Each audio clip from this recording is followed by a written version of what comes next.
Mr. Seth, first of all, welcome. Thank you very much, Aaron. Let me tell you, you've been to a lot of literary festivals and Not many recently. whether in India or abroad. Recently, anyway, I've just said no to everything. And why is that This so? one, because I want to write my books, and I find it quite sort of stimulating, but also exhausting. But this one, I couldn't resist. What's special about the Shillong Literary Festival? Well, first of all, I was bullied by someone whose blandishments I simply can't refuse.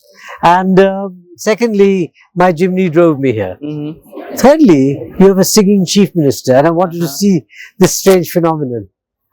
Perfect. You know what? And I like cherry blossoms. Very kind of you. You know, it's for the benefit of the viewers who've not actually had the chance to read A Suitable Boy. Yes. What can they expect from the book? From the book, Yeah. they can expect aching wrists from holding it up. They'll find, I hope, an interesting story with interesting characters, but I have no idea what readers get from it. One reader, notoriously at the end of the book, was so upset by the choice that she flung it across the room and decided she would tell her inamorato that she looked upon him favorably. Other people have said, oh, it rings true to life. They may be German or Israeli or Greek or Kenyan, and said, oh, this is just like my grandmother, the presiding deity of the book. But I write them, and then it's pretty much up to the authority of the author ends there. I can't say what someone should get out of my book or not.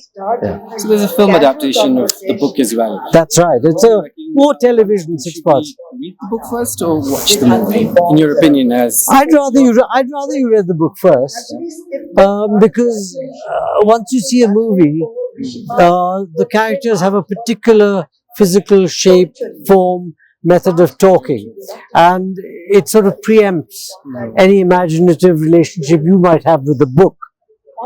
So I think that's the order in which to do it. But then I would say that, wouldn't I? I'm the author.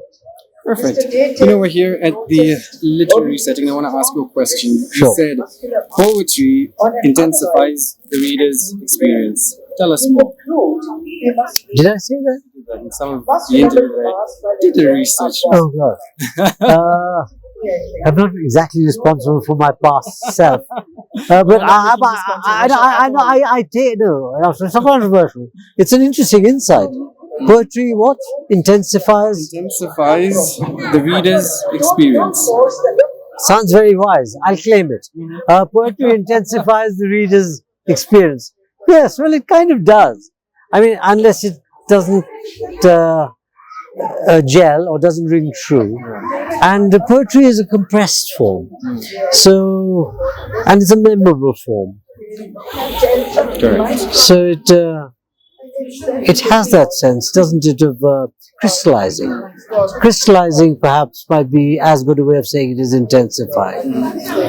And there's a video that I came across on YouTube. You've done your research. And I quote, It's alarming. "Intolerance is violence. Accepted intolerance is violence with the acquiescence of society." Yes. And I'd say, well, I mean, intolerance as to, how people should live, what they should eat, whom they should love, whether they should have the freedom to speak their mind. I consider that intolerance. What God they pray to, or whether they pray to any God at all.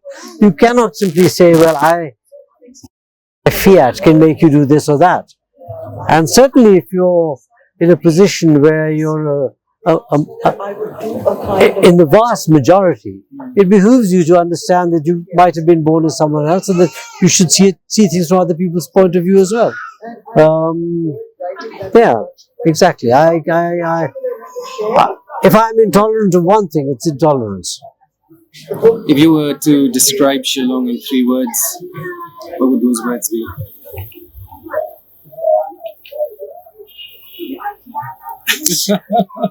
I would not.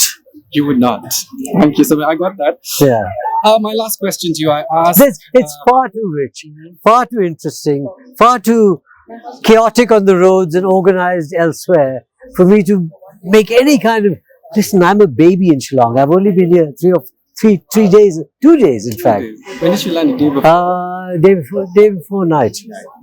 Yeah. So I asked Mr. Pinto this morning, and he agreed that words can create a lot of magic, but in the 21st century, Yes. words that don't mean anything anymore. There's a lot of truth in what Mr. Pinto says, but I couldn't quite agree. I think words, whether spoken or words through social media or words on the written page, mean a lot. Sometimes they mean too much. I mean, sometimes, and words, as one sees one's own history and imagines one history to have been, whether false or true, can affect many of your actions. Words might be challenged by the visual or by the auditory or whatever, but words do remain at the heart of our experience, and for good or ill, they are still very powerful. Mr. Seth, thank you so much for your time. Thank you very much. Sleep well tonight and travel safe tomorrow. Thank you. Thank you so much for your time.